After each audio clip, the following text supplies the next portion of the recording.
Hello everyone, this is Navdeep Chawla और स्वागत है आपका कंज्यूमर इक्विलिब्रियम के पार्ट 3 में। आज हम पढ़ने जाएंगे ऑर्डिनल यूटिलिटी अप्रोच यानी कि इंडिफरेंस कर्व। इंडिफरेंस कर्व किसे कहते हैं? It refers to the graphical representation of various alternate combination of two goods among which the consumer is indifferent। यानी कि हमें दो गुड्स का ऐसा कॉम्बिनेशन बिठाना है जो कि डिफरेंट लेवल्स पर भी सेम सेटिस्फैक्शन प्रोवाइड करे। जैसे कि यहां पर दिया गया है combination of Apple and bananas. पहला कॉम्बिनेशन हमने क्या बिठाया? 1 एप्पल एंड 15 बनानास का। सर मतलब यानी कि आप 1 एप्पल और 15 बनाना से उतना ही सेटिस्फैक्शन ले पाओगे जितना कि 2 एप्पल और 10 बनानास से। 3 एप्पल और 6 बनानास, 4 एप्पल और 3 बनानास या 5 एप्पल और 1 बनाना, ये हर लेवल पर जो सेटिस्फैक्शन होगा वो बराबर होगा। हमें दो गुड्स का इस तरीके से कॉम्बिनेशन बनाना है, ठीक है। जैसे कि 1 एप्पल और 15 बनाना उतने ही सेटिस्फैक्शन देंगे जितना कि 2 एप्पल और 10 बनाना दे रहे हैं, और उतना ही जितना 3 एप्पल और 6 बनानास दे रहे हैं। ऐसे ही दो गुड्स के कॉम्बिनेशन को अगर आप ग्राफ में रिप्रेजेंट करें, उस ग्राफिकल रिप्रेजेंटेशन को, उस कॉम्बिनेशन को, ठीक है, क्या बोला जाता है? इंडिफरेंस कर्व कहा जाता है। जैसे कि हमने इसी शेड्यूल को ग्राफ में जब रिप्रेजेंट करा तो कुछ इस तरीके का कर्व बनाया गया, ठीक है, और इस कर्व को क्या बोला जाता है? इंडिफरेंस कर्व कहा जाता है। अब सर इंडिफरेंस मैप क्या होगा? Indifference map it refers to the family of indifference curves that represent consumers preference over all the bundles of two goods. यानी कि जब एक ही ग्राफ में काफी सारे इंडिफरेंस कर्व आ जाए, यानी फैमिली ऑफ इंडिफरेंस कर्व्स आ जाएं, उनको इंडिफरेंस मैप कहा जाता है, जैसा कि यहां पर शो कर रखा है। तो अब हम पढ़ने जा रहे हैं marginal rate of substitution, MRS। ये क्या होता है? It refers to the rate at which the commodities can be substituted with each other so that total satisfaction of the consumer remains the same। What does it means?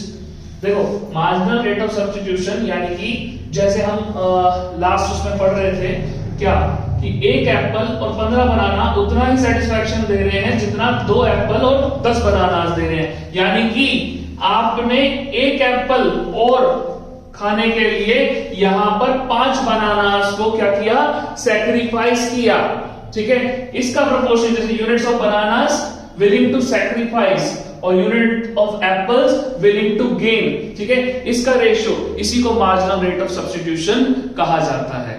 कहते हैं ना, कुछ पाने के लिए कुछ खोना पड़ता है। अगर आपको कुछ गेन करना है तो कुछ सैक्रिफाइस भी करना पड़ेगा।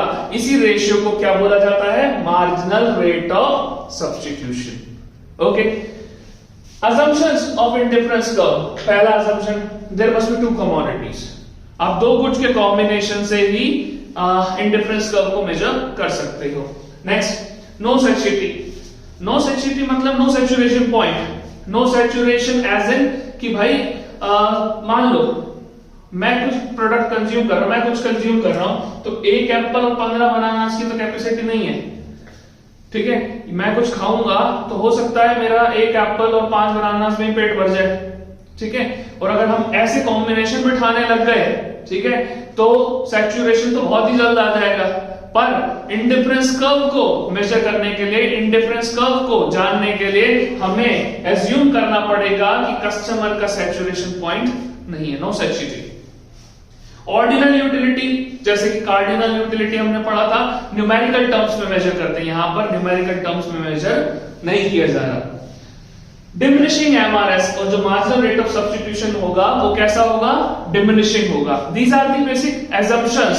ये चीज आप एज्यूम करोगे जब आप इंडिफरेंस कर्व की स्टडी करोगे। क्या क्या? फर्स्ट, दो कमोडिटी होनी चाहिए, no satiety, ordinal utility, diminishing MRS, and finally rational consumer, यानी कि कंज्यूमर भी कैसा रहेगा? रैशनल रहेगा।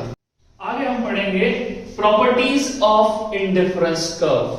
देखिए, इंडिफरेंस कर्व जैसा कि आप देख रहे हैं, यहां पे कुछ इस तरीके से बनते हैं, right? So indifference curves are always convex to the origin. ये कैसा बनेगा? जैसे कॉन्वेक्स लेंस होता है ना, कॉन्वेक्स बनेगा हमेशा ओरिजिन से, ठीक है।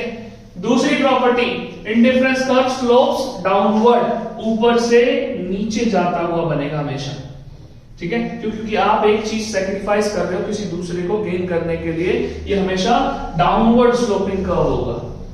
Next, higher indifference curve gives higher level of satisfaction. मतलब अगर ये IC1 है और ये IC2 है, तो IC2 जो है वो IC1 से ज्यादा सेटिस्फैक्शन देगा। ऐसे ही अगर यहां पर मैं IC3 बना दूं तो ये IC2 से ज्यादा सेटिस्फैक्शन देगा। Higher IC yields higher level of satisfaction. Indifference curve never intersect each other. कभी भी दो इंडिफरेंस कर्व आपस में इंटरसेक्ट नहीं होते, ठीक है। Next, indifference curve neither touches x axis और नॉर टचेस वाई एक्सिस। यानी कि कभी भी इंडिफरेंस कर्व एक्स एक्सिस को भी टच नहीं करेगा और वाई एक्सिस को भी टच नहीं करेगा, right? So these are the 5 properties of indifference curve. First, it is always convex to the origin. Second, it slopes downward. Third, higher IC yields higher level of satisfaction. Fourth, never intersect each other. And fifth, neither touches x-axis nor touches y-axis. So ऐसी और videos के लिए keep supporting me and do like, share and subscribe my channel.